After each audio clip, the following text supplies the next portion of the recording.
चलिए बढ़ते हैं आगे। प्रदेश में नए मुख्य सूचना आयुक्त के साथ ही 2 नए सूचना आयुक्त की नियुक्ति हुई है। राज्यपाल कलराज मिश्र ने पूर्व सीएस डीबी गुप्ता को राज्य का नया मुख्य सूचना आयुक्त नियुक्त किया। वहीं वरिष्ठ पत्रकार नारायण बारेठ और शीतल धनखड़ नए सूचना आयुक्त होंगे।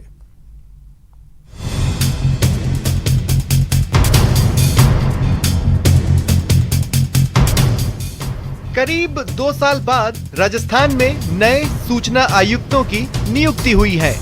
राज्यपाल ने पूर्व मुख्य सचिव डीबी गुप्ता को राज्य के नए सूचना आयुक्त के रूप में नियुक्ति प्रदान कर दी है।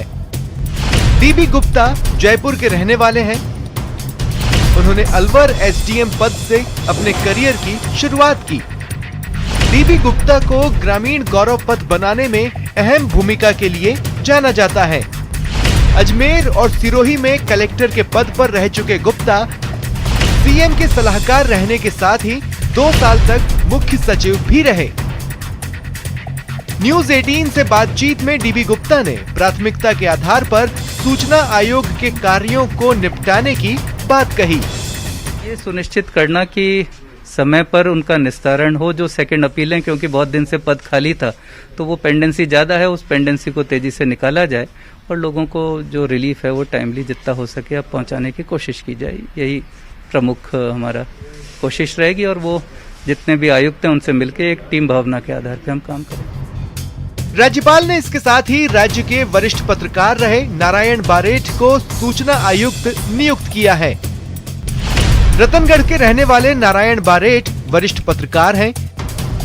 लंबे समय से हिंदी पत्रकारिता से जुड़े रहे बारेठ राजस्थान से बीबीसी संवाददाता के रूप में कार्य कर चुके हैं और हरिदेव जोशी पत्रकारिता विश्वविद्यालय में प्रोफेसर के रूप में अपनी सेवा दे चुके हैं। प्राथमिक तौर पे जो पेंडेंसी है, जो बकाया मामले हैं, उनका कैसे त्वरित निस्तारण हो। बहुत सारी जो लोग सूचनाएं चाह रहे होंगे बहुत उपयोगी हो सकती है सार्वजनिक जीवन के लिए, किसी व्यक्ति के लिए, किसी संस्था और समाज के हिस्से के लिए। तो वो जो उनको इंतजार करना पड़ा है हम उसकी भरपाई का प्रयास करेंगे। और मैं समझता हूं कि अच्छी टीम है जिनकी सरपरस्ती में एक प्रशासनिक अनुभव है, उनकी दक्षता है और बाकी सदस्य मिलकर के हम चेष्टा करेंगे कि ये आयोग बाकी राज्यों की तुलना में बेहतर काम कर सके। दूसरे सूचना आयुक्त के रूप में महामहिम ने सामाजिक कार्यकर्ता शीतल धनखड़ की भी नियुक्ति की है। शीतल धनखड़ कांग्रेस नेता रणदीप धनखड़ की बेटी हैं। साथ ही पश्चिम बंगाल के राज्यपाल जगदीप धनखड़ की भतीजी हैं। उन्होंने अपनी पढ़ाई एमजीडी और लेडी श्रीराम कॉलेज दिल्ली से की है और वर्तमान में समाज सेवा से जुड़ी हुई हैं। सूचना आयुक्त नियुक्त होने के बाद शीतल ने कहा कि उनकी प्राथमिकता में लोगों को सही समय पर सूचना दिलाना शामिल होगा। मेरी सबसे पहली प्रार्थना यही रहेगी कि लोगों को सही सूचना सही टाइम पे मिले। कम से कम टाइम में उनको जो सूचना देनी चाहिए वो उनके पास पहुंचे, हर इंसान के पास, आम आदमी। राज्य सूचना आयोग में मुख्य सूचना आयुक्त के अलावा सूचना आयुक्तों के 4 पद हैं। 2018 से आयोग में मुख्य सूचना आयुक्त और 2 आयुक्तों के पद खाली थे। अब मुख्य सूचना आयुक्त समेत 2 नए आयुक्तों की नियुक्ति से प्रदेश के लोगों को सूचना पाने में सहूलियत होगी। Bureau report, news 18 Rajasthan.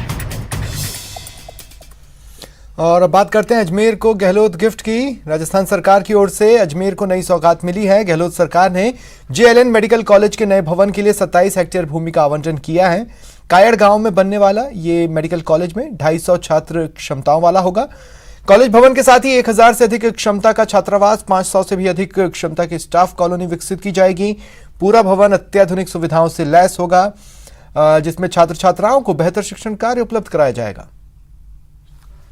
Seat का नया मेडिकल कॉलेज पहली बार बनेगा इंडिया में, क्योंकि मेडिकल कॉलेज जो शुरू होता है तो 100 सीट का शुरू होता है, फिर उसको एमसीआई उसको अपग्रेड करती है 150 में, फिर उसको करते हैं 250 में। तो ये धीरे धीरे फेज वाइज बन रहा है। लेकिन 250 सीट का पहली बार ऐसा हो रहा है कि अजमेर में एक मेडिकल कॉलेज का भवन बनेगा जो कि विभिन्न प्रकार की सुविधाओं से युक्त होगा। जैसा कि मैंने आपको बताया, उसमें लेक्चर थिएटर भी होंगे, उसमें लेबोरेटरीज भी होंगी, वहाँ करीबन 1000 बच्चों के रहने का हमारा हॉस्टल्स भी होंगे। और रुकते हैं ब्रेक के लिए।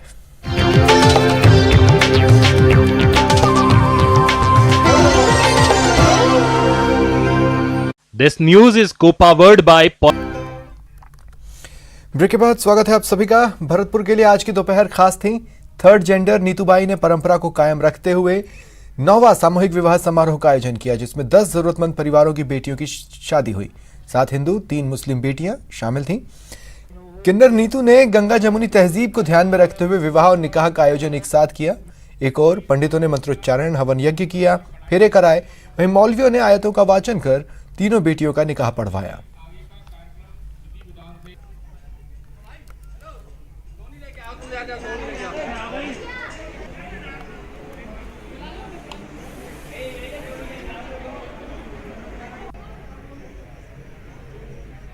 सात हिंदू कन्याएं हैं और गाइडलाइन का पालन करते हुए 2-2 आदमी बुलाए लड़का लड़की के संग। हर साल 10 लड़कियों का मतलब विवाह सम्मेलन करती हैं और अब तक करीब मतलब 90 लड़कियों के शादी कर चुकी हैं और इसमें से 7 तो हिंदू है और 3 मुस्लिम हैं। यहाँ मैं माफी चाहता हूँ, वो नीतूबाई नहीं नीतू मौसी थी।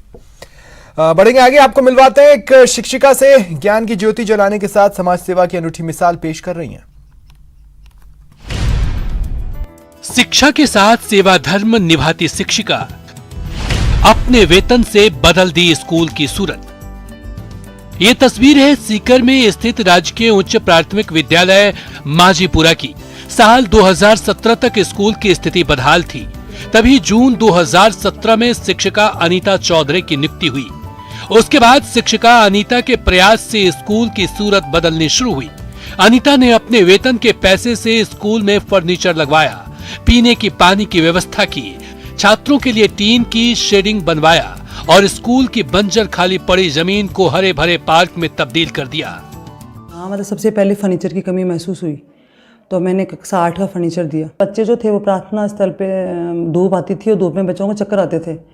फिर जैसे बारिश का मौसम होता था या तो उसमें भी भीगते थे, तो उस चक्कर में मेरे को लगा कि इसमें कमी है। तो फिर फर्स्ट टाइम मैंने मेरे हस्बैंड से बात की कि भाई हमें ऐसे स्कूल में प्रॉब्लम हो रही है। तो उन्होंने कहा कोई बात नहीं, तेरे मतलब पेमेंट से अपने बच्चों के लिए फैसिलिटी कर देते। तो फिर मैंने एक टीन शेड बनवाया बच्चों के लिए 30x15 मतलब 30x50 का। फिर हमने पानी को बच्चों के लिए ठंडे पानी की व्यवस्था नहीं थी तो उसके लिए मैंने एक प्याऊ लगवाई। और जैसे बच्चों को प्रोत्साहन करने के लिए बाल सभा होती है या फिर 15 से 26 जनवरी कोई भी एनुअल कोई भी प्रोग्राम होता है तो बच्चों के लिए पुरस्कार राशि जो वो मैं अपनी तरफ से देती हूँ। शिक्षिका अनीता 2017 से अब तक अपने वेतन के करीब 9 लाख रुपए स्कूल के रखरखाव और निर्माण में खर्च कर दिया है। स्कूल में किसी भी समारोह में अनीता स्कूली बच्चों को अपने वेतन से नगद पुरस्कार देती हैं। स्कूल में एक्स्ट्रा क्लास लेकर बच्चों के साथ साथ स्थानीय ग्रामीणों और शिक्षक साथियों की भी चहेती बनी हुई है।